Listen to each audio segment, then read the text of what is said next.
နေ့တစ်နေ့ရဲ့အစကိုအလွန်ကောင်းမွန်တဲ့စိတ်ကလေးတွေနဲ့စစေခြင်းတယ်ပေါ့ဟုတ်လား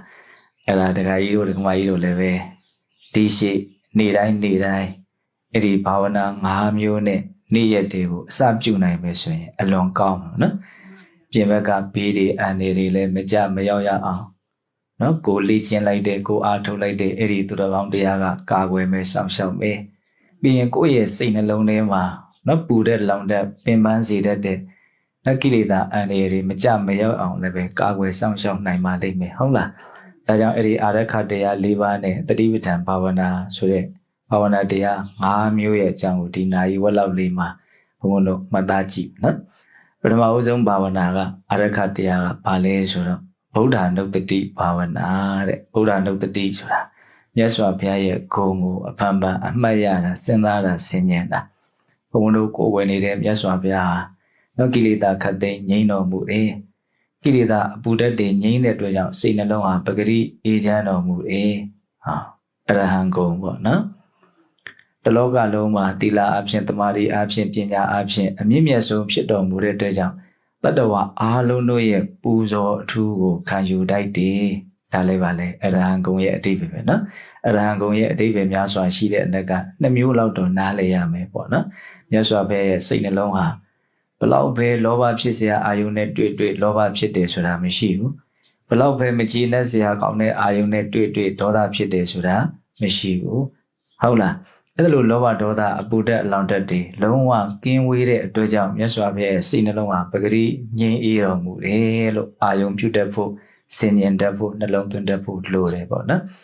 ပြီးတော့သီလသမာဓိပညာအဖြစ်အကြီးမားဆုံးအမြင့်မြတ်ဆုံးဖြစ်တော်မူတဲ့အတွက်ကြောင့်မြတ်စွာဘုရားပူဇော်ထူးကိုလည်းခံယူတတ်တယ်အရဟံဂုဏ်ပေါ့အရဟံဂုဏ်ပြီးရင်ဘုံဘုံတို့ဂုဏ်တော်အနန္တရှိတဲ့နှကသမ္မာသမ္ဗုဒ္ဓဂုဏ်ကိုဆင်ញံတက်ရမယ်သမ္မာသမ္ဗုဒ္ဓဆိုတာဘာလို့တိတဲ့တိတိုက်တဲ့တရားအလုံးစုံကိုမဖောက်မပြန်ကိုယ်တိုင်မှန်မှန်ကန်ကန်သိတော်မူမြင်တော်မူတယ်သိစရာတရားအလုံးစုံကိုဆရာမကူတရားမူဉာဏ်ဖြင့်ကိုယ်တော်တိုင်သိတော်မူတယ်နော်ဒါလို့ရင်ဆင်းရဲမယ်ဒါလို့ရင်ချမ်းသာမယ်ဒီလိုလုပ်လို့ရှိရင်တော့ဘဝတန်တရားဝိဒုက္ခကလွတ်မြောက်သွားမယ်အစရှိသဖြင့်မြတ်စွာဘုရားနော်ဒီတည်တဲ့တည်လိုက်တဲ့သဘာဝတရားအလုံးစုံကိုသိတော်မူတယ်မြင်တော်မူတယ်ဒါကိုဘုန်းဘုန်းတို့တည်အတိုင်းမြင်သည့်အတိုင်းမြတ်စွာဘုရားဟောပြတော်မူခဲ့တယ်ပေါ့တကယ်စင်စစ်မြတ်စွာဘုရားနော်လောကကြီးရဲ့ဟုတ်လားဒီတရားတွေကနော်ချမ်းသာကြောင်းတရားဖြစ်တယ်လေ့ကျင့်မယ်ဆိုရင်ကိုယ်တန်တန်မှာဖြစ်အောင်လုပ်မယ်ဆိုရင်ချမ်းသာမှုကိုဖြစ်စေတယ်ဒီလိုသိတယ်နော်ဒီတရားတွေကလုပ်မယ်ဆိုရင်တော့ကိုယ်ကိုဆင်းရဲစေလိမ့်မယ်ပင်ပန်းစေလိမ့်မယ်ဒီလိုသိတယ်ဟုတ်လားဒီတရားတွေကကြိုးစားမယ်ဆိုလို့ရှိရင်တော့ဘဝဝိဒုက္ခတွေလုံးဝချုပ်ငြိမ်းပြီးတော့လွတ်မြောက်မှုချမ်းသာကိုရလိမ့်မယ်လို့မြတ်စွာဘုရားအကုန်သိတယ်တကယ်စင်စစ်မြတ်စွာဘုရားကဖန်တီးသူမဟုတ်ဘူးတွေ့ရှိသူပဲဟုတ်လားကုသိုလ်တရားတွေကနော်ချမ်းသာမှုကိုဖြစ်စေလို့မြတ်စွာဘုရားကဖန်တီးလိုက်တာမဟုတ်ဘူးအကုသိုလ်တရားတွေကဆင်းရဲမှုကိုဖြစ်စေလို့မြတ်စွာဘုရားဖန်တီးလိုက်တာမဟုတ်ဘူးမဂ္ဂင်၈ပါးတရားဟာနော်တန်တရားလွတ်မြောက်ကြောင်းတရားဖြစ်စေလို့ဖန်တီးလိုက်တာမဟုတ်ဘူးဟုတ်လားအကုသိုလ်တရားတွေဟာဆင်းရဲစေတဲ့ပင်ပန်းစေတဲ့နောင်လဲယုံညံ့တဲ့ဘဝကိုပို့တတ်တဲ့အစွမ်းရှိတယ်ဒါသူတို့ရဲ့ပင်ကိုအစွမ်းပဲဘုရားလှုပ်ထားတာမှမဟုတ်တာဟုတ်လားဘုရားသိတာပဲဟောဒါလှုပ်ရင်တော့ဆင်းရဲမှာပဲအဲ့ဒါလှုပ်ရင်ဆင်းရဲမှာပဲဒါပဲဟုတ်လားကုသိုလ်တရားတွေဟာချမ်းသာစေတယ်သက်သာစေတယ်နောင်လည်းပဲကောင်းမွန်တဲ့ဘဝတွေကိုရစေတယ်အဲ့ဒါကုသိုလ်ဟာဒီလိုဖြစ်စေလို့ဘုရားဖန်တီးလိုက်တာမဟုတ်ဘူးနော်ကောင်းတဲ့စိတ်တွေကောင်းမြတ်တဲ့အလုပ်တွေဟာဒီလိုမျိုးချမ်းသာကိုဖြစ်စေနိုင်တဲ့စွမ်းရည်တတ္တိတွေရှိနေတယ်ဆိုတော့မြတ်စွာဘုရားသိမြင်တာပဲဒါကိုနားလည်ဖို့လိုတယ်ဟုတ်လားအဲ့ဒါလိုပဲတမ္မာဒိဋ္ဌိခေါင်းဆောင်တဲ့မဂ္ဂင်၈ပါးဒီသူတော်ကောင်းတရားကြီးဟာဘဝဝိဒုက္ခကနေလွတ်မြောက်သွားစေတယ်နိဗ္ဗာန်ချမ်းသာကိုမျက်မှောက်ပြုစေနိုင်တယ်နိဗ္ဗာန်ချမ်းသာကိုဆက်ရောက်စေနိုင်တယ်ဒါလည်းမြတ်စွာဘုရားမဂ္ဂင်၈ပါးနိဗ္ဗာန်ကိုဆက်ရောက်စေတယ်လို့ဆက်ရောက်စေလို့ဖန်တီးလိုက်တာမဟုတ်ဘူးဒီမဂ္ဂင်၈ပါးတရားမှာနိဗ္ဗာန်ကိုဆက်ရောက်စေတဲ့အစွမ်းတတ္တိရှိနေတယ်ဒီလမ်းဟာနိဗ္ဗာန်စီကိုဥတည်နေတယ်ဒီလမ်းကိုရှောက်ရင်နိဗ္ဗာန်ကိုရောက်လိမ့်မယ်လို့မြင်တာဒီလမ်းကြီးကိုမြတ်စွာဘုရားဖန်တီးလိုက်တာမဟုတ်ဘူးဒီလမ်းကသူ့အတူရှိနေပြီသားဒါကြောင့်မြတ်စွာဘုရားမဂ္ဂင်၈ပါးကိုပုရဏမဂ္ဂ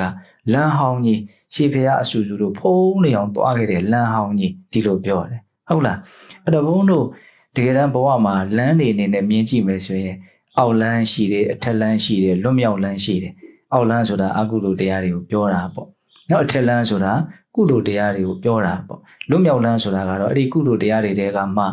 မိခင်၈ပါးအကျင့်မြတ်တရားအဓိကပြောရပါစို့ဟုတ်လားပြီးရင်လည်းပဲကုသိုလ်ကောင်းမှုပြုတိုင်းနိဗ္ဗာန်ချမ်းသာကိုမျက်မှောက်ပြုပေးရစေဆိုတဲ့မုံမြတ်တဲ့စိတ်မှန်ကန်တဲ့စိတ်ရည်ရွယ်ချက်မှန်မှန်နဲ့လုပ်မယ်ဆိုရင်ထိုကုသိုလ်ဆိုတဲ့အထက်လမ်းတည်ပင်လဲလွတ်မြောက်လမ်းဖြစ်သွားပြန်တယ်ပေါ့ဟုတ်လာ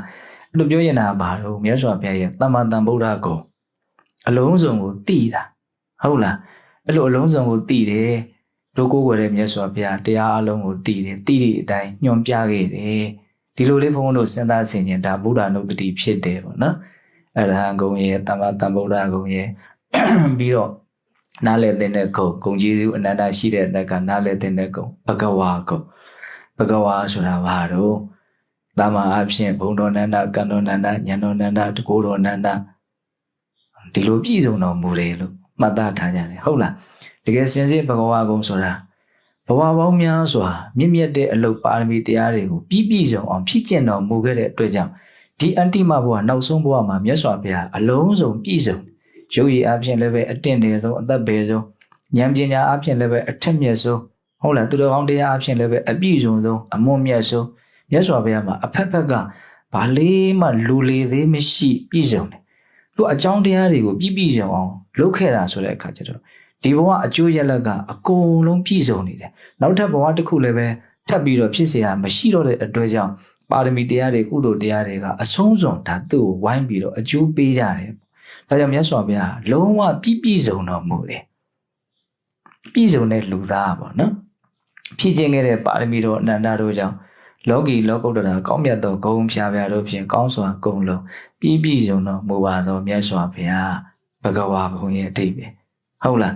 အဲ့တော့ဘုံဂုံကျေးဇူးအနန္တရှိတဲ့နက်ကဂုံတော်၃ပါးပြောလိုက်တယ်အရဟံဂုံရဲ့သမ္မာသမ္ဗုဒ္ဓဂုံရဲ့ဘဂဝါဂုံရဲ့အဲ့ဒါကိုတခါတည်းပါတော့ဘယ်လိုလုပ်မလဲနမောတတ္တဘဂဝတောအရဟတောသမ္မာသမ္ဗုဒ္ဓတ္တအကောင်းဆုံးဘုရားရှိခိုးပဲ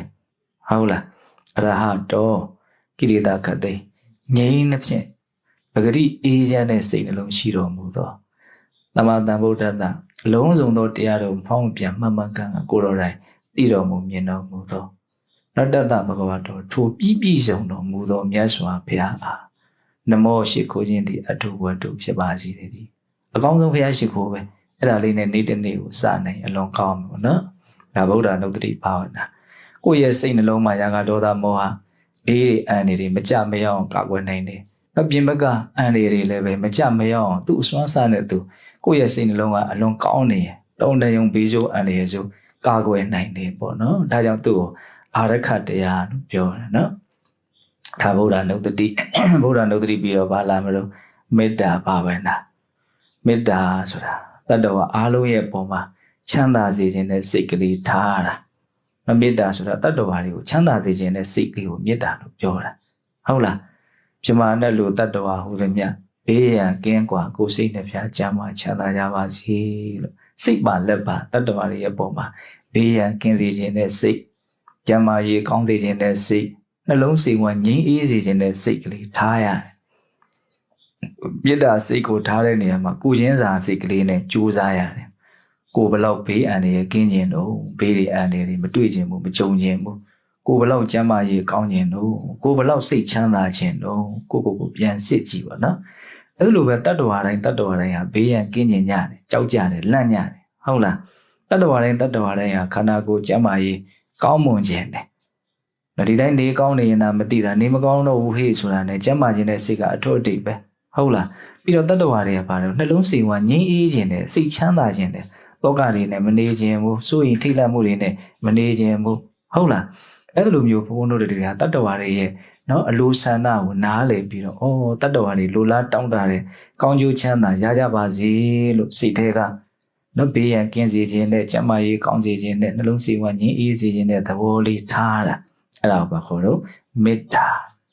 ာဟုတ်လားအဲ့ဒီမေတ္တာအလွန်တရာမှအစွမ်းတတ္တိကြီးမားတယ်ဒါကြောင့်မြတ်စွာဘုရားကဒီမေတ္တာတရားနဲ့ပတ်သက်ပြီးတော့အများကြီးသူ့ရဲ့အကျိုးအာနိသင်တွေကိုဟောပြတာရှိတာပေါ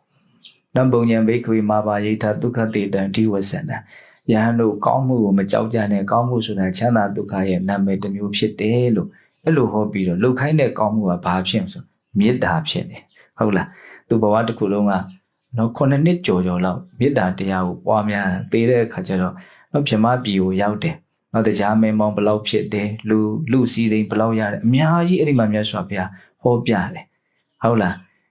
ပြီးတော့လူတိုင်းတည်နေတဲ့မေတ္တာအကျိုး7မျိုးအိမ်နိုးချမ်းသာကောင်းစွာအိမ်မက်ချစ်လျက်လူနဲ့စောင့်လက်နံများစိတ်မိသားတို့ရှောင်ရှားကိုမှလျင်စွာစိတ်တီးရွှင်ကြည်မျက်နှာသေကမတွေ့လားလေပြမှာဆက်တဖြာသည်မေတ္တာပွားမှုအကျိုးတွေမေတ္တာတရားရဲ့စွမ်းရည်တတ္တိအကျိုးပေးအန္တိသင်ကြီးမားပုံကိုဘုရားလွယ်လို့ဘယ်မှတိတိကျကျပြည့်ပြည့်စုံစုံသိနိုင်မှာမဟုတ်ဘူးဟုတ်လားဒါကြောင့်မေတ္တာကိုအားကိုးသင့်နော်မေတ္တာစိတ်ကလေးကိုဘုန်းဘုန်းတို့ရဲ့အတွင်းတန်တာမှာထပ်ခါဖြစ်အောင်ကျိုးပန်းအားထုတ်သင့်တယ်ပေါ့ဟုတ်လားတနေ့3ကအိုးတရားဖြင့်ချက်ခါထမင်းကျွေးမွေးခြင်းထက်မယွင်းစင်စစ်နှုတ်တညစ်စာချိန်3ကမျှမေတ္တာပွားများကြိုးကြီးမားသည်ဘုရားမြတ်စွာမိန့်ခွန်းတည်းရဘူးတယ်မို့လားနော်တနေ့ကို3ကအိုးကြီးတရားနဲ့ထမင်းတွေဟင်းတွေချက်ပြီးတော့ကျွေးတဲ့ကုသိုလ်ထက်လက်ရှိတစ်တွက်လောက်3ချိန်လောက်စစ်မှန်တဲ့မေတ္တာထားလိုက်ရခြင်းကပိုးပြီးတော့အကျိုးအန္တိသင်ကြီးမားတဲ့ကောင်းမှုကိုပြုအပ်ရောက်တယ်လို့ဘယ်လိုမြတ်စွာဘုရားဟောတယ်ဟုတ်လားဒါကြောင့်နေ့တစ်နေ့ရဲ့အစမှာဗုဒ္ဓနှုတ်တတိမြတ်စွာဘုရားရဲ့ဂုဏ်ကျေးဇူးကိုစဉ်းစားမယ်ပြီးရင်ဘာလုပ်မလို့တတ္တဝါတွေရဲ့ပုံမှာမေတ္တာထားမယ်ပေါ့နော်အချိန်ကာလနည်းနည်းလေးပဲဖြစ်ကိုယ်စိတ်ကလေးကိုကြည်လင်တန့်ရှင်းသွားအောင်ကိုယ့်ရဲ့စိတ်ကိုဒေါသမေ့လောင်တာတွေနည်းအောင်ဘုံတို့အဲ့ဒီရည်ရွယ်ချက်နဲ့ကြိုးစားရမေတ္တာထားတယ်မေတ္တာဘာဝနာပွားများတယ်ဆိုတာတတ္တဝါတွေကိုချမ်းသာစေခြင်းနဲ့နော်စိတ်နဲ့ထားတာလည်းတစ်ပိုင်းပေါ့ပြီးတော့နောက်တစ်ပိုင်းကကိုယ့်ရဲ့စိတ်နှလုံးကိုအလိုမကျမှုဒေါသမီးတွေလောင်ကျွမ်းမှုနည်းအောင်တနည်းအားဖြင့်ဒေါသရဲ့နှိမ့်ဆက်ခြင်းကနေပြီးတော့နော်သက်သာရာရအောင်ဒေါသကြောင့်ဆင်းရဲတဲ့အနေအထားတွေကလျော့ပါသွားအောင်ဘုန်းဘုန်းတို့ဒီရွယ်ချက်နဲ့လည်းမေတ္တာကိုပွားရတယ်။များသောဖြင့်ဘုန်းဘုန်းတို့စိတ်တွေကနော်အလိုမကျမှုတွေစိတ်တိုင်းမကျမှုတွေဒေါသတွေနဲ့ပဲနေကြတာများတယ်။ဒေါသဖြစ်ပြီးဆိုရင်လည်းပဲသက်မဲ့တွေပေါ်မှာဖြစ်တာတဲ့သက်ရှိတွေပေါ်မှာဖြစ်တာကအပေါ်ကြီးများတယ်ဟုတ်လားသက်ရှိတွေမှာလည်းပဲဘယ်ပေါ်မှာဖြစ်နေတာများလူတွေပေါ်မှာပေါ့နော်လူတွေပေါ်မှာရောတိတဲ့လူနဲ့မတိတဲ့လူဘယ်သူပေါ်မှာပိုဖြစ်တာတိတဲ့လူတွေဟောအမျိုးမျိုးဖြစ်နေကြတာဟုတ်လားအဲ့တော့ကိုယ့်ရဲ့စိတ်ကြီးကအလေးအကျင့်ကြီးလို့ဖြစ်နေတယ်တခုခုထစ်ကနေတွေ့လိုက်တာနဲ့အလိုမကျဟုတ်လားအလိုမကျနော်အဲ့ဒီအလိုမကျမှုဒေါသဘေးကနေပြီးတော့ဘုန်းတို့လွတ်ကင်းအောင်ဒေါသဘေးတန့်တာနည်းအောင်မေတ္တာကိုအားကိုးရတယ်မေတ္တာတက်အားကြီးသွားပြီဆိုရင်တုံးတိုင်းအလိုမကျတဲ့နဲ့တွေ့လဲအလိုမကျမှုမဖြစ်ဘူးမေတ္တာရဲ့စွမ်းအားကြောင့်နော်ငြိမ်ငြိမ်အေးအေးဆက်ပြီးတော့ဘုံဘုံတို့နေလို့ရတယ်ဒီသဘောလေးကိုပြောတယ်နော်ဗုဒ္ဓနုတ္တိမေတ္တာပြီးတော့ပါတော့မရဏနုတ္တိဟောသိခြင်းကိုအမှန်မှအမှတ်ရဘဝရဲ့ရှင်သန်မှုဆိုတာသိဆုံးခြင်းဖြစ်ပဲအဆုံးသတ်ရဒါဟုတ်ပြီသိကြတယ်ဟုတ်လားအဲ့ဒီအမှန်တရားကိုစဉ်းစားတဲ့နေရာမှာဘာဘုံဘုံတို့ထပ်ပြီးတော့ထည့်သွင်းဖို့လိုတော့ဆိုတော့အချိန်မရွေးဆိုတာကိုထည့်သွင်းဖို့လိုတယ်။နောက်ပျက်စီးရမှာတော့သိကြတယ်ဟုတ်ပြီဘယ်ချိန်ပျက်စီးမှာလဲဆိုတော့ဘယ်ချိန်ဖြစ်ပျက်စီးနိုင်တယ်။ဘုံဘုံတို့ခန္ဓာကိုယ်ကြီးကမပျက်စီးနိုင်တဲ့အချိန်ဆိုတာတကယ်တမ်းမရှိဘူး။မပျက်စီးသေးတာပဲရှိ။မပျက်စီးနိုင်တဲ့အချိန်မရှိဘူးဆိုတာကိုကံအကြောင်းတရားလေးကိုကြည့်ရင်ပို့ပြီးတော့ဘုံတို့ထင်ရှားရှားသိနိုင်တယ်ပေါ့။နောက်ရှင်သန်မှုရဲ့နော်မသေးကြဘူးမရေရဘူးကံအကြောင်းတရားလေးတွေကိုကြည့်ပြီးတော့စဉ်းစားတတ်ဖို့လိုတယ်။ဘုန်းတော်ဘဝမှာရှင်းတတ်နေတယ်ဆိုတာကံစိတ်ဥဒုအာဟာရအကြောင်းတရား၄ပါးပုံမှာ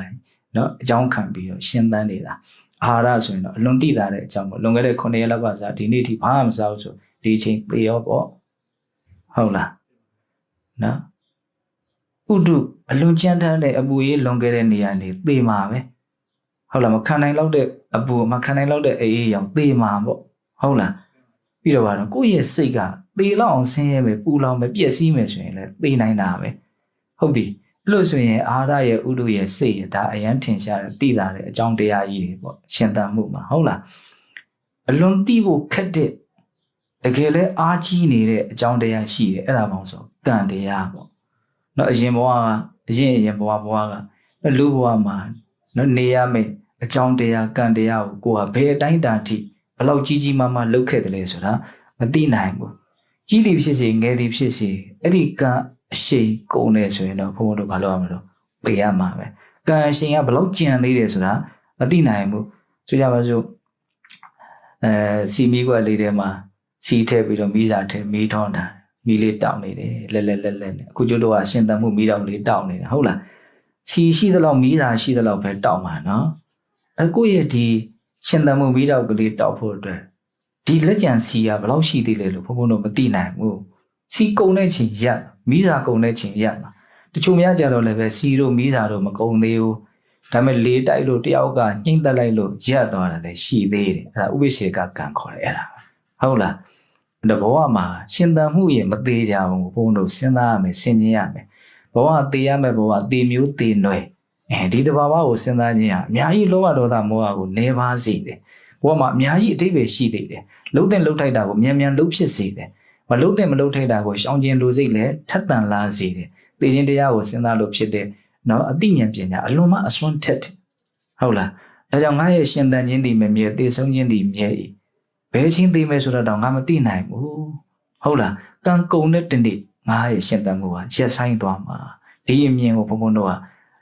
စိတ်ထဲမှာအမြဲတမ်းရှိနေစေရမယ်ပေါ့ဒီသဘောလေးနော်အရှင်လေးနဲ့သွားနေတာနော်ဆိုရမှာဆိုဘုံတို့ခဏပြောနေတာမြားတစ်ချောင်းကိုလေးပေါ်တင်ပြီးတော့တစ်ခါဆွဲပြီးတော့ပြစ်ထည့်လိုက်တယ်ဟာလေထဲကိုမြားတာပြေးတယ်နော်ဘယ်လောက်ပြေးမလို့အရှင်ရှိသလောက်ပေါ့အရှင်ဆိုတာသာဝရသဘောမဟုတ်ဘူးနော်ဟုတ်တယ်မဟုတ်လားလေးကကြီးရင်ကြီးသလောက်ပြစ်တဲ့လူအကောင်းရင်ကောင်းသလောက်မြားတာကဖြောင်းရင်ဖြောင်းသလောက်အကြာကြီးပြေးမယ်ပေါ့လေထဲမှာဟုတ်လားဒါဒီဘယ်လောက်ပဲကြာတယ်ပြောပြီးရင်တော့ကြာမှာပဲဒါပေမဲ့ကလေးတွေလှုပ်ထားတဲ့လေးနဲ့ဟုတ်လားမြားလေးကလည်းကောက်တိကောက်ကွေးတာလေးလောက်ပဲဆွဲပြလိုက်တယ်ဆိုရင်တော့50ပေလောက်ရောက်မှာပေါ့ဒါပဲပြုတ်ကျသွားမှာအခုကကျွတ်တို့က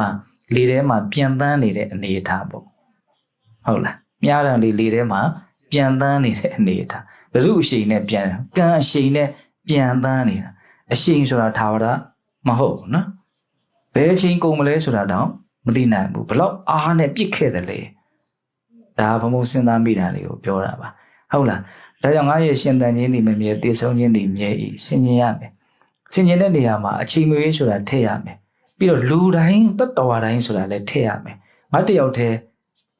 တည်တဲ့သဘောရှိတာမဟုတ်တတ္တဝါတိုင်းတည်ရမှာဟာအဲ့ကျမှညာကပို့ပြီးတော့ကျဲပြန့်သွားတာ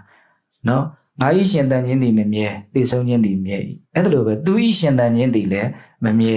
သူဤတည်ဆုံးခြင်းဒီမြဲဤအကုန်လုံးတည်ကြမှာတည်မျိုးတည်နွယ်တွေကြီးပဲဟုတ်လားနော်ကြည့်လိုက်ဟုတ်လားအဲ့တော့ဒီသိခြင်းတရားကိုစဉ်းစားတဲ့အသိဉာဏ်အလွန်မှတဘာဝအလွန်ကျတဲ့အတွက်ကြောင့် तू ကအလွန်တရာမှကောင်းတယ်ဘယ်နေရာမှာကောင်းတော့ဆိုအထူးသဖြင့်ဘဝမှာဘလို့ဆက်ပြီးတော့နေသွားမလဲဘာလုပ်တင်လဲဘာမလုပ်တင်ဘူးလဲဆိုတော့ तू အကောင်းဆုံးလက်ညွန်ပေးနိုင်တယ်ဒါကိုအခုလက်တွေ့လုပ်ကြည့်ပေါ့လူကသူများဆရာလို့ရင်သိကြိုက်တာမဟုတ်ကို့အသိဉာဏ်ကို့ဆရာလုံးမှာကောင်းတာဒါကြောင့်တစ်ချိန်တော့ဘုံကအကောင်းဆုံးဆရာဆိုပြီးတော့တရားလေးတွေကိုဟောတာရှိတယ်ဟုတ်လားသိခြင်းကိုစဉ်းစားလို့ဖြစ်ပေါ်လာတဲ့အသိဉာဏ်ကိုရည်ရွယ်တာသူအကောင်းဆုံးဆရာပဲဘဝမှာဘလို့နေသွားမလဲဆိုတာနော်ဒါကြောင့်နေ့တစ်နေ့ရဲ့အစမှာ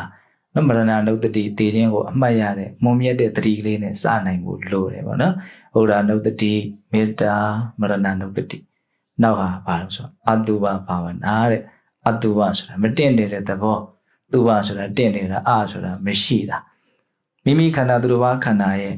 နော်ရုပ်ပိုင်းဆိုင်ရာအဖွဲ့အစည်းကြီးမှာတင့်တယ်မှုစိတ်သုံးနေတာအနတ်မကောင်းသောနော်မတင့်တယ်သောယွန်ရှာဆက်စုပ်ပွဲတဘာဝတရားတို့ဖြစ်တာလင်ဖွဲ့စည်းတည်ဆောက်ထားတဲ့သဘောတရားအမှန်အဲ့ဒါကိုစိတ်နဲ့တွေ့ပေးတာအတုပဘာဝနာဆိုတာဒီခန္ဓာအိမ်ကြီးရုပ်ပိုင်းဆိုင်ရာခန္ဓာအိမ်ကြီးဘလို့တည်ဆောက်ထားသလဲဆိုတာကိုဆင်ញင်နှလုံးသွင်းတာရသော်ဗျာအကုန်သင်ပေးတာနော်ဇံပင်မွေးညင်းခြေသီးလက်သီးသွားအရည်ဒါတစပင်စကားလို့ခေါ်တယ်၅မျိုးသောကုဋ္ဌာတပဂတိဒီတိုင်းကြည့်လိုက်တာနဲ့လူတယောက်ကိုကြည့်လိုက်ဒီ၅မျိုးအတန့်မြင်ရဇံပင်မွေးညင်းဒီလိုလုံးပေါက်နေတဲ့မွေးညင်းလူလေးဟုတ်လားခြေသေးလက်သေးပြီးတော့သွားဒီလိုလုံးအုပ်ထားတဲ့အရည်ဟုတ်လားပါရမီထူးခဲ့တဲ့ဘုရားလက်ထက်ကတချို့ပုဂ္ဂိုလ်တွေဆိုရင်ရဟန်းပြုတော့မဆိုခေါင်းဆန်းချတဲ့အခါမှာအဲ့ဒီ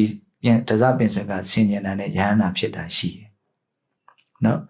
ကောင်းတဲ့သဘောတွေစုဝေးနေတာမဟုတ်မကောင်းတဲ့သဘာဝတွေစုဝေးနေတာလို့တကယ်မြင်သွားတာပေါ့ဟုတ်လားဘဝဆိုတာဒီသဘောပဲဆိုတာကိုမြင်တာဟုတ်လား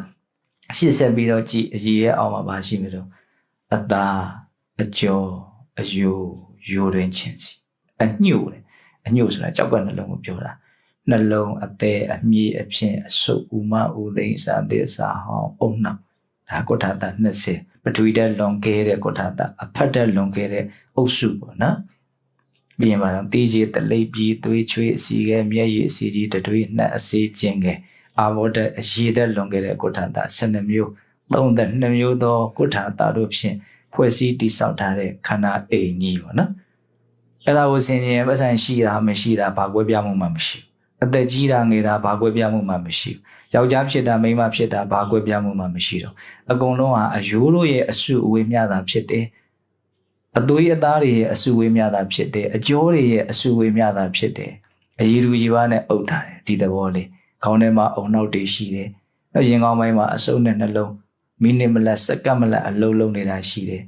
နောက်ဝမ်းပိုက်ပိုင်းမှာအသေးရှိမယ်အစာအိမ်ရှိမယ်ဥသိမ်းဥမရှိမယ်နော်အသေးရဲ့အောက်မှာပန်ကရိယာရှိမယ်သေကြီးအိမ်ရှိမယ်အဲ့ဒီရဲ့အောက်နားလေးမှာပါရှိမယ်ကြောက်ကလေးနှလုံးရှိမယ်အဲ့ဒီကနေစီးတွေတစ်စက်စက်ကြားနေတာဟိုကစီးအိမ်ထဲမှာထည့်ထားတာရှိမယ်ဟုတ်လားအဲ့ဒီအစာအိမ်ရဲ့ဟိုဘက်ဘေးနားမှာဘေးဆိုတဲ့တရွရဲ့ကြီးရှိမယ်ဒါအမှန်တရားပဲလေ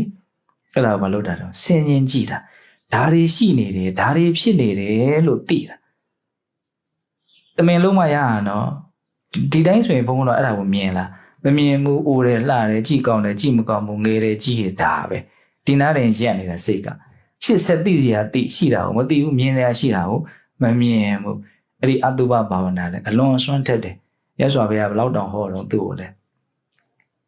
းအမတန်တေဘိခွေပရိပုံစံတိရေကာယကတတတိပရိပုံစံတိအကျဉ်ပုဂ္ဂိုလ်သည်32မျိုးသောကုဋ္ဌတာကိုဆင်ញင်ပြီးဆိုတဲ့ကာယကတတတိကိုသုံးဆောင်ပြီးထိုသူသည်နိဗ္ဗာန်ကိုသုံးဆောင်ရသည်မြည်၏ဟာအဲ့လိုတောင်ဟောတာနော်ကိုအဲ့လိုဒါတွေရဲ့အစုဝေးတွေပဲလို့ဆင်ញင်နေတာနိဗ္ဗာန်ကိုတောင်သုံးဆောင်ရရောက်တယ်ဘုံဆိုအလွန်မုံမြတ်လို့အဲ့ဒီစိတ်ကလေးကအလွန်မှငြိမ်သက်တယ်ငြိမ်အေးတယ်မုံမြတ်တယ်ကျွတ်တော့ဒီတိုင်းအဲ့ဒီစိတ်မပါဘူးဒီအတုပသဘောမျိုးမပါဘူးဘဝကိုဒီတိုင်းပဲလူအချင်းချင်းကြည့်လိုက်တယ်ဆိုရင်ကျွတ်တော့နော်သူကဘာငါဘာအစင်အတန်းအနေအမြင့်အဲ့ဒါတွေပဲမြင်ပြီးတော့အထင်ကြီးချင်းအထင်သေးချင်းနေဖြစ်ပြီးတော့ပူလောင်ခြင်းနဲ့ပဲဘုံတော့အဆုံးတတ်သွားတရားအောင်မြင်လိုက်တာနဲ့အထင်ကြီးတဲ့သဘောအထင်သေးတဲ့သဘောပါပြီးသားဟောဆို तू ကဘာဆိုတာကိုဘုံတော့စိတ်ကအလိုလိုတတ်မှတ်တယ်ဟုတ်တယ်မဟုတ်လားအဲ့ဒီမှာအဲ့ဒီလိုစိတ်မျိုးကမြင့်မြတ်တယ်လို့ပြောမလားအထင်ကြီးချင်းထင်သေးချင်းကမြင့်မြတ်တဲ့သဘောမဟုတ်ရုံညံ့တဲ့သဘောစိတ်ကိုပူလောင်စေတယ်ပင်ပန်းစေတယ်လေးလံစေဟုတ်လားအဲ့တော့ကုဋ္ဌတာကိုမြင်တယ်ဆိုရင် तू အထင်ကြီးတွေကလည်းမရှိဘူးအထင်သေးတွေကလည်းမရှိဒါပဲလို့သိသူနဲ့ကိုယ်နဲ့လည်းဘာမှမထူဘူးအတူတူပဲလို့သိအရန်ကောင်းတယ်တရားဒါကြောင့်မြတ်စွာဘုရားနဣဒာတိတေနကာယနာယောမိညေဩနမေတုပရဝဝါဇံနေကိမိညတတအတ္တတနာတော့ဒီလိုခန္ဓာကိုယ်မျိုးကြီးနဲ့နေရရဲ့နဲ့မြန်သူများကိုထင်သေးမယ်ကိုယ့်ကိုယ်ထင်ကြည့်မယ်ဆိုဒီလိုဟာမိုက်မဲခြင်းကလွဲလို့တခြားအကြောင်းမရှိဘူးလို့ခေါ်တာမိုက်မဲတယ်ဆိုတာကိုယ်ခန္ဓာရဲ့အကြောင်းအမှန်တိုင်းမသိတာကိုပြောတာဟုတ်လားဒါကြောင့်အတုပဘာဝနာလုတ်တဲ့တယ်ပေါ့နော်ဒါနေ့တစ်နေ့ကိုအဲ့လိုဘာဝနာတရားလေးတွေနဲ့အဲ့ဒီလိုမုံမြတ်တဲ့စိတ်ကလေးတွေနဲ့စတင်ဖို့လိုတာပေါ့နော်ဘုရားကုံကိုအာယုံပြုမယ်တတ္တဝါတွေရဲ့ပုံမှာနော်အလိုမကျတဲ့စိတ်တွေစိတ်တိုင်းမကျတဲ့စိတ်တွေနေပါအောင်မေတ္တာတရားလေးနဲ့ငြိမ်းငြိမ်းအေးအေးနေမယ်ဟုတ်လားပြီးရင်ပါကိုဘဝရဲ့ရှင်သန်မှုဟာပြီးမြဲနေတဲ့သဘောမျိုးအချိန်ကြီးပြတ်နိုင်တယ်တဲတဲလေးသွားနေတာဘဝရဲ့ကြောက်မက်ဖွယ်ကောင်းတဲ့အမှန်တရားပေါ့နော်ဒါကိုဆင်ခြင်ရမယ်ပြီးရင်ပါတော့ဒီရုပ်ခန္ဓာအိမ်ကြီးဘလို့တိဆောက်ထားလဲဆိုတာကိုဆင်ခြင်တာဒါကိုအရခတရား၄ပါးလို့ခေါ်တယ်အလွန်မုံမြတ်တဲ့တရား၄မျိုးပေါ့ဟုတ်လားစောင့်ရှောက်နိုင်တယ်စိတ်ကိုရောရုပ်ကိုရောစောင့်ရှောက်နိုင်တယ်ဒီသဘောလေးတွေကိုဘုန်းဘုန်းတို့ကနားလည်ရမယ်ပေါ့နော်ပြီးရင်နောက်ဆုံးကဘာလို့ဆိုတတိပဋ္ဌာန်ဘာဝနာတတိပဋ္ဌာန်ဘာဝနာဆိုတာကတော့နော်ဒါဘုရားအဆူဆူနိဗ္ဗာန်ရောက်ကြောင်းလမ်းအနေနဲ့နော်ဟောခဲ့ကြတယ်တခေတ်ကိုအမုံမြတ်ဆုံးသူတော်ကောင်းတရားတတိပဋ္ဌာန်ဆိုတာဘာလို့ဆိုကိုယ်ခန္ဓာမှာဘယ်လိုသဘာဝတွေဟာဘယ်လိုဖြစ်နေသလဲဆိုတာကိုအချိန်တိုင်းတတိထားပြီးအမှန်သိပြီးတော့နေတဲ့နည်းကိုတတိပဋ္ဌာန်တရားအထုတ်တယ်လို့ခေါ်တာဟုတ်လားကိုယ့်ကိုယ်ဘာဖြစ်နေသလဲဘယ်လိုဖြစ်နေလဲဆိုတာကိုပြစ္ဆုတ်ပန်တိုင်းမှာသိအောင်ကြိုးစားတာနော်ရုပ်ပိုင်းဆိုင်ရာကိုသိအောင်လုပ်တယ်ခံစားမှုပိုင်းဆိုင်ရာသိအောင်လုပ်တယ်စိတ်ပိုင်းဆိုင်ရာသိအောင်လုပ်တယ်ဓမ္မတဘာဝပိုင်းဆိုင်ရာသိအောင်လုပ်တယ်ဆိုတော့တတိပဋ္ဌာန်တရား၄ပါးရှိအနှစ်ချုပ်လိုက်ရင်ဒီခန္ဓာကြီးရဲ့ဖြစ်စဉ်ဘဝရဲ့သဘောတဘာဝကိုဖြစ်တိုင်းသိအဲ့ဒါမျိုးဆိုပြီးဘုရားစတင်ပြီးကာယ ानु ပဒနာသတိပဋ္ဌာန်ထဲမှာအကျုံးဝင်တယ်အာနာပါနာကစတင်ပြီးဟုတ်လားဝင်လေထွက်လေနောက်ခန္ဓာကိုယ်ကြီးရှင်သန်ဖို့အတွက်ဒီခန္ဓာကိုယ်ကြီးက သူလုံနေတာကိုကကြိုးစားနေတာမဟုတ်ဘူးကိုကတခါလေဝင်လို့ဝင်မှထွက်လို့ထွက်မှတော့သိတာမဟုတ်ဘူးဟုတ်လားဒီအဆုတ်နဲ့ပေါင်းပြီးတော့ခန္ဓာဘာလုပ်နေတော့အလုတ်လုံနေပါနော်သူလိုချင်တဲ့လိုအပ်တဲ့အောက်ဆီဂျင်ဓာတ်ကိုမရအောင်ယူတယ်မလိုအပ်တဲ့အညစ်အကြေးဓာတ်ကိုမဖြစ်အောင်ထုတ်တယ်အောင်ထားလို့မရဘူးဒီအမှန်တရားကြီးဘဝအတွက်အလွန်အရေးပါတဲ့အစိတ်အပိုင်းကြီးပဲဝင်လေထွက်လေဆိုတာဟုတ်လားအဲ့ဒီဝင်လေထွက်လေကိုဘာလို့မလို့တတိထားခိုင်းတယ်မြတ်စွာဘုရားဒါဝင်နေတယ်ထွက်နေတယ်ဒါဖြစ်နေတယ်ဆိုတာသိနေဒီဥစ္စာသိဖို့ရမ်းခက်တယ်စိတ်ကဟိုဘက်ပြောပြခတ်နေတာတွေပဲအမြဲတမ်းသွားခြင်းတယ်ဒီနားနေဆိုရင်ခဏပဲပြီးရင်ဟိုဘက်ရောက်သွားဟုတ်လားအဲ့ဒါကိုဘာလို့လဲလေ့ကျင့်ပေးရနော်ဝင်လေထွက်လေပုံမှာစိတ်ကလေးရှိနေအောင်လေ့ကျင့်ပေးတယ်အဲ့ဒါသဘာဝတရားတွေကြောင့်အများကြီးတည်သွားတယ်ဘုရားကတော့ဒီဝင်လေထွက်လေကိုတကယ်ကိုထိအောင်လုပ်မယ်အဆုံးစုံလုပ်မယ်ဆိုရဟန္တာတောင်ဖြစ်မယ်လို့ဟောထားတာဟုတ်လားဒါသတိပဋ္ဌာန်ဘာဝနာတွေတဲကဘုံကတစ်ခုပထမဦးဆုံးဟာလေးကိုပြောလိုက်တာသတိပဋ္ဌာန်တရားကိုမြတ်စွာဘုရားအများကြီးကြည်ကြည်ပြတ်ပြတ်ဟောတယ်လူရင်းကတော့ဒီခန္ဓာမှာဘာပဲဖြစ်နေတဲ့ဥစ္စာကိုအမှန်ကန်အမှတ်တတိကလေးနဲ့တတိလေးထားပြီးတော့နေခိုင်းတာပါပဲအဓိကဟုတ်လားအာနာပါနာကတော့တိတာလို့ထင်ရှားလို့ဒါကိုပြောလိုက်တာဟုတ်လားအဲ့ဒါဘာဝနာဘယ်နှမျိုးတော့5မျိုးနော်ဒါဘုံကနိုင်ဝက်လောက်ပြောမယ်ဆိုတော့နိုင်ဝက်ရှိသွားပြီနော်တဘောမှာဒီတရားတွေဟာအလွန်မမြတ်တယ်ဆိုတာပင်ကိုဉာဏ်ရှိတဲ့လူတွေစဉ်းစားဆင်ခြင်ကြည့်မယ်ဆိုတော့သိနိုင်ပါတယ်ဟုတ်လားဒါကြောင့်ကိုယ်နေ့ရက်တွေကိုစားတိုင်းမနေ့ခင်းလေးမှာလှုပ်တဲ့နဲ့အနည်းဆုံးပေါ့နော်ပြီးရင်ညအိယာဝန်ကနေဒီနေ့ဒါနားယူတော့မယ်ခန္ဓာကိုယ်ကြီးမမြင်ခဲ့ရကြားခဲ့ရတွေးခဲ့ရပင်ပန်းတော့ညကြတော့မနာလို့ကမရဟုတ်လားကြည်စရာတွေကြည်နားထောင်ကြရတယ်နားထောင်တွေးကြရတယ်တွေးပင်ပန်းပြီလေစိတ်ကောရုပ်ကောပင်ပန်းအဲ့ချိန်နားရင်နားမနားရင်ကျမကြီးပါဖောက်မှာနော်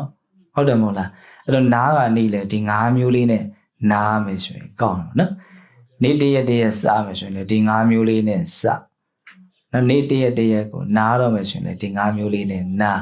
ဘုရားကုံကိုအာယုံပြုမယ်အတ္တဝအနန္တရဲ့ပုံမှာမေတ္တာထားမယ်နော်ရှင်သန်ခြင်းဆိုတာမတည်မြဲတဲ့အရာမသေးကြတဲ့အရာလို့အမှန်သိပြီးတော့နေမယ်ရုပ်ခန္ဓာအိမ်ကြီးဟာမတင့်တယ်မှုအနက်မကောင်းမှုတွေနဲ့တိဆောက်ထားတာဆိုတာကိုအမှန်သိပြီးတော့နေမယ်ပြီးရင်ပါတော့ဘဝရဲ့သဘောတဘာဝခန္ဓာရဲ့သဘောတဘာဝဘာတွေဖြစ်နေလဲဆိုတာကိုအမှန်တိုင်းသိပြီးတော့နေတဲ့သတိပဋ္ဌာန်တရားဟုတ်လားဘာဝနာဘယ်နှမျိုးတော့5မျိုးအဲ့ဒါကိုလွန်ခဲ့တဲ့4-5နှစ်လောက်ကစင်ကာပူမှာဟောတာရှိတယ်ဘာဝနာတစ်မျိုးမိနစ်50တနာရီလောက်ဟောတာရှိတယ်အဲ့ဒီတရားလေးရှာပြီးတော့နာကြည့်ဟုတ်လားဗုဒ္ဓနုတ္တိရဲ့မေတ္တာရဲ့မရဏနုတ္တိရဲ့အာတုဝရဲ့တတိပဋ္ဌာန်ရဲ့တရား5ခုဟောတာရှိနော်ဒါကြောင့်အလွန်မုံမြတ်တဲ့ဒီနေနည်းထိုင်နေနဲ့နော်နေနိုင်ထိုင်နိုင်ကြတဲ့သူတော်အောင်တွေဖြစ်ကြပါစေလို့ဘုန်းတော်ဆန္ဒပြုပြီးတော့ဒီကနေ့ပြုလို့အထောက်ကြရတဲ့ဒါနသီလသမာဓိပညာကုသိုလ်ကောင်းမှုအစွစုတို့ရဲ့စွမ်းတတ္တိကြောင့်ဘုရားတပည့်တော်တို့ဒီမဉ္ဇဉ်ဘုညမျက်နှိပ်ပံကိုလျင်မြန်ထုတ်ချောက်မျက်မှောက်ပြုရစေကုန်သောဟုပတ္တနာအောင်စုပြုရကုန်ရာတတိဝါတုတဗ္ဗမင်္ဂလာရခန္တုတဗ္ဗဒေဝတာတဗ္ဗဗုဒ္ဓနုဝဝေနတရာဒုက္ခိဝန္တုတိဝါတုတဗ္ဗမင်္ဂလာရခန္တုတဗ္ဗဒေဝတာတဗ္ဗဓမ္မနုဝဝေနတရာဒုက္ခိဝန္တုတိဘဝတုတဗ္ဗမင်္ဂလာရခန္တုတဗ္ဗဒေဝတာတဗ္ဗတံဃာနုဝဝေနတရာဒုက္ခိဝန္တုတိဒေတုမဂန္တိတရားနာပိသပေါင်းတော်ကောင်းတို့စာတာအလုံးသောတတ္တဝအနန္တတို့အားတဗ္ဗမင်္ဂလာလောကီလောကုတ္တရာကောင်းဆိုသည်မြတ်မင်္ဂလာဝဝတိဘဝတုကောင်းစွာမသိဖြစ်တော်မူကြပါစေတည်းတဗ္ဗဒေဝတာမိမိတို့ခန္ဓာကိုယ်မှာစောင့်ကြနေကြကုန်သောနတ်မိမိတို့အိမ်မှာစောင့်ကြနေကြကုန်သောနတ်မိမိတို့သာသနာမိမိတို့ကဘာမှာစောင့်ကြနေကြကုန်သောနတ်မြတ်နှကောင်းတဲ့ပေါင်းတို့ကလည်းပဲရက္ခတို့ကောင်းစွာမသွေဆောင်လျှောက်တော်မူနိုင်ကြပါစေတည်းတဗ္ဗဗုဒ္ဓနုဘဝေနခေငါဝါလူသေးစုမကပွင့်တော်မူကြတဲ့သုတ္တရဘဘုရားရှင်ကိုယ်တော်မြတ်တို့ရဲ့တကူတည်သောအာနုဘော်တော်တို့ကြောင့်၎င်းတဗ္ဗဓမ္မနုဘဝေနမေလီတံဖူလီတံနိဗ္ဗာန်တည်တည်ဆိုသောစေတတော်တရားတော်မြတ်တို့ရဲ့တကူတည်သောအာနုဘော်တော်တို့ကြောင့်၎င်းတဗ္ဗတံဃာနုဘဝေနမေဃထံလေးရောက်ပလတံလေးရောက်ဆိုသောရှင်တော်တော်ရိယတန်ခါရှင်မြတ်တို့နဲ့တကွာတိလကိုသမာဓိကိုပညာကိုတို့နဲ့ပြည့်စုံတော်မူကြတဲ့သမုဒိတံခါအရှင်ကောင်းရှင်မြတ်ပေါင်းတို့ရဲ့တကုတည်သောအာနုဘော်တော်တို့ရောက်၎င်း တရားနေရောညပါဘေကမဆိုင်ချိန်ရှိတိုင်းချိန်ရှိတိုင်းဒုက္ခိကိုစိတ်နှပြကြောင့်မှချမ်းသာခြင်းရှိကြကုန်သည်ဘဝတို့ကောင်းစွာမသွေဖြစ်တော်မူကြပါစေတည်း